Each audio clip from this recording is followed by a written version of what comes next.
Hi friends, இது Sandhya healthy cooking channel.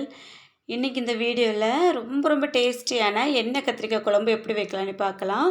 கத்திரிக்காயே பிடிக்காது அப்படிங்கிறவங்க கூட இதை விரும்பி சாப்பிடுவாங்க, அந்த அளவுக்கு டேஸ்ட்டாக இருக்கும். இது எப்படி பண்ணலான்னு பார்க்குறதுக்கு முன்னாடி நீங்கள் இன்னும் நம்ம சேனலை சப்ஸ்கிரைப் பண்ணலன்னா மறக்காமல் சப்ஸ்கிரைப் பண்ணிக்கோங்க. வாங்க இப்போ வீடியோக்குள்ளே போகலாம். எண்ணெய் கத்திரிக்காய் குழம்பு பண்ணுறதுக்கு முதல்ல நம்ம கொஞ்சம் மசாலாக்கள் வறுக்க போகிறோம். அதுக்காக நான் ஒரு கடாய் வச்சு ஸ்டவ் ஆன் பண்ணியிருக்கேன். அதில் ஒரு 2லேருந்து 3 ஸ்பூன் அளவுக்கு எண்ணெய் விட்டுருக்கேன். இப்போ இதில் ஒரு 15 பல் பூண்டு உரித்து சேர்த்துக்கிட போகிறேன். இந்த பூண்டை கொஞ்சம் செவந்து வரக்கூடிய அளவுக்கு வறுத்துடலாம்.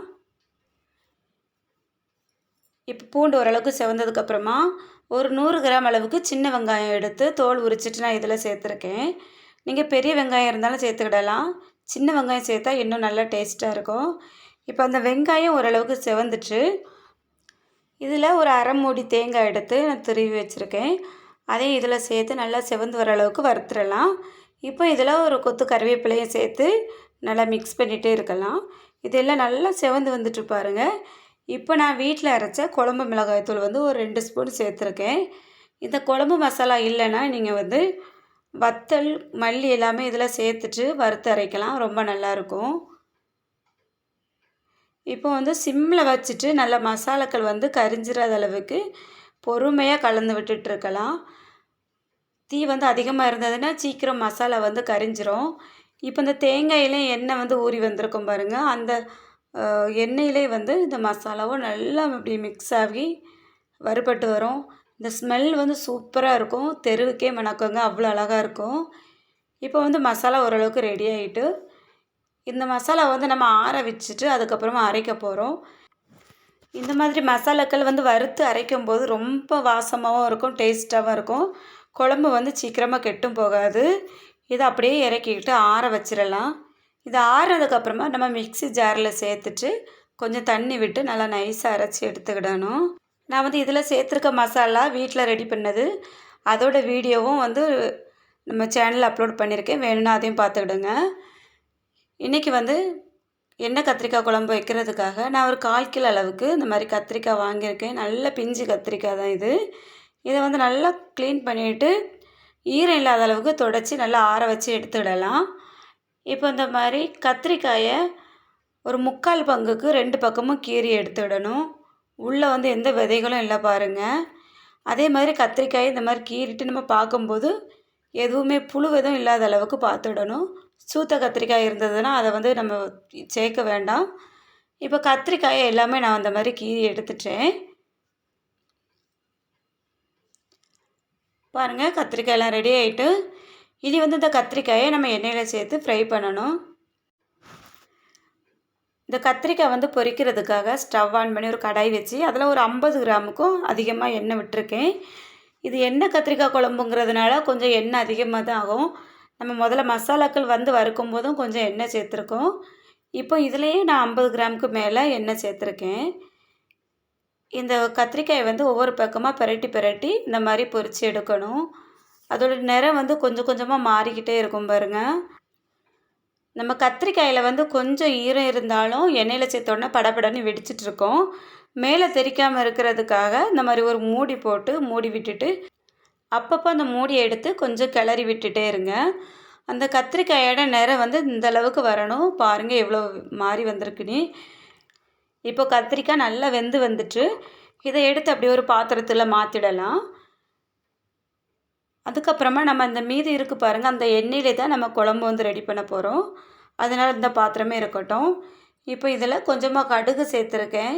கடுகு வெடித்ததும் கொஞ்சம் உளுத்தம் பருப்பு சேர்த்துடலாம்.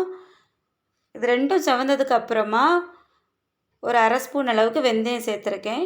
வெந்தயம் உங்களுக்கு ரொம்ப பிடிக்காதுன்னா கொஞ்சம் கம்மியாக சேர்த்துடுங்க. இப்போ வெந்தயமும் செவந்ததுக்கப்புறமா ஒரு 15 பல் பூண்டு சேர்த்துருக்கேன். நல்லா சின்ன பூண்டாக இருக்கிறதுனால நான் 15 பல் சேர்த்துருக்கேன். உங்கள் விருப்பத்துக்கு ஏற்ற மாதிரி நீங்கள் சேர்த்துடுங்க. இப்போ அதில் ஒரு கொத்து கறிவேப்பிலை சேர்த்துருவோம். இனி சின்ன வெங்காயம் ஒரு 150 கிராம் இருக்கும். அந்த அளவுக்கு நான் தோல் உரிச்சிட்டு கொஞ்சம் நீல வாக்கில் சின்ன சின்னதாக கட் பண்ணியிருக்கேன். அதையும் சேர்த்து நல்லா வதக்கிக்கிடலாம். வெங்காயம் வதங்குறதுக்காக கொஞ்சமாக உப்பு சேர்த்துருக்கேன். இப்போ வெங்காயம் ஒரு பக்கம் வதங்கிட்டு இருக்கட்டும். நான் ஒரு எலுமிச்சை அளவு புளி எடுத்து தண்ணியில் நனைய வச்சுருக்கேன். இது ஊறிட்டு இருக்கட்டும். நம்ம இப்போ எடுத்து வச்சுருந்தா மசாலா வந்து நல்லா ஆறி வந்துடுச்சு. இந்த மசாலாவை மிக்ஸியில் சேர்த்து நல்லா அரைச்சி எடுத்துகிட்டு வந்துடலாம். இப்போ பாருங்கள், மசாலா வந்து இந்த மாதிரி பக்குவத்துக்கு அரைச்சி எடுத்துக்கிடணும். ரொம்ப கொரன்னு இருக்கக்கூடாது. ஓரளவுக்கு நல்லா நைஸாக அரைச்சி எடுத்துகிட்டு வந்துட்டேன். இப்போ வெங்காயம் நல்லா செவந்து வந்திருக்கு. வெங்காயமும் தக்காளியும் நல்லா வதங்கணும். அப்போ தான் அந்த குழம்போட டேஸ்ட்டு ரொம்ப நல்லாயிருக்கும். வெங்காயம் நல்லா வதங்கினதுக்கப்புறமா தக்காளி சேர்த்துடலாம். நான் ஒரு பெரிய சைஸ் தக்காளி வந்து பொடியாக கட் பண்ணி சேர்த்துருக்கேன். இப்போ இந்த தக்காளி வதங்குறதுக்காக ஒரு மூடி போட்டு அப்படியே விட்டுறலாம். சீக்கிரமாக வதங்கி வந்துடும். இப்போ பாருங்கள், நல்லா வதங்கிட்டு தக்காளி. இனி வந்து நம்ம அரைச்சி வச்சுருக்கோம் பாருங்கள், அந்த மசாலாவை இதில் அப்படியே சேர்த்துடலாம். சேர்த்துட்டு நல்லா மிக்ஸ் பண்ணி விட்டுருவோம். அந்த மசாலாவோட இன்னும் கொஞ்சம் பச்சை ஸ்மெல் இருந்தாலும் அது போயிடும். ரொம்ப வாசமாக இருக்கும். இப்போது நம்ம வதக்கி வச்சுருக்க கத்திரிக்காயும் இந்த மசாலா கூடல சேர்த்துடலாம். சேர்த்துட்டு நல்லா மசாலாக்கள் படுற மாதிரி நல்லா கலந்து விடுவோம். அந்த கத்திரிக்காயில் இந்த மசாலாக்கள் வந்து உள்ளே சேரும்போது ரொம்ப டேஸ்ட்டாக இருக்கும். அப்படியே கலந்து விட்டுட்டு ஒரு 2 நிமிஷத்துக்கு அப்படியே சிம்மில் வச்சிடலாம். அந்த மசாலா வந்து கத்திரிக்காயோடு சேர்ந்து வரட்டும்.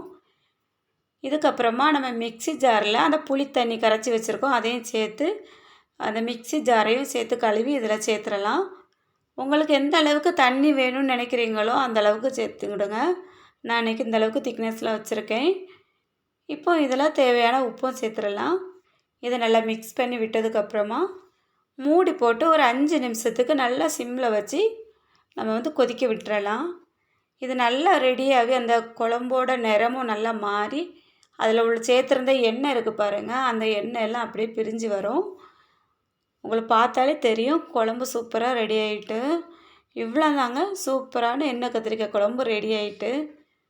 பாருங்கள் அதோட திக்னஸ் எந்த மாதிரி இருக்குதுன்னு. நான் வந்து இன்றைக்கி டேஸ்ட்டுக்காக சின்ன வெங்காயம் தான் இதில் சேர்த்துருக்கேன். உங்களுக்கு சின்ன வெங்காயம் கிடைக்காது அப்படின்னா நீங்கள் வந்து பெரிய வெங்காயமே சேர்த்துக்கிடுங்க. வெங்காயம் வந்து நல்லா வதங்கி வரணும், அதுதான் இந்த குழம்போட திக்னஸ்க்கு காரணமே. இன்றைக்கி இந்த வீடியோவில் ரொம்ப டேஸ்டியான எண்ணெய் கத்திரிக்காய் குழம்பு எப்படி வைக்கலான்னு பார்த்தோம். இந்த வீடியோ உங்களுக்கு பிடிச்சிருக்கும்னு நினைக்கிறேன். இந்த வீடியோ பிடிச்சிருந்தா மறக்காமல் நம்ம சேனலை சப்ஸ்கிரைப் பண்ணிக்கோங்க. அப்படியே பக்கத்தில் இருக்க பெல் பட்டனை ஆன் பண்ணிவிட்டு அதில் ஆளுங்கிற ஆப்ஷன் வரும், அதையும் தொட்டுட்டிங்கன்னா நான் அடுத்தடுத்து அப்லோட் பண்ணக்கூடிய வீடியோஸ் எல்லாமே உடனுக்குடன் உங்களுக்கு நோட்டிஃபிகேஷனில் வரும். இது வரைக்கும் அந்த வீடியோவை பொறுமையாக பார்த்த எல்லாருக்கும் ரொம்ப நன்றி. வணக்கம்.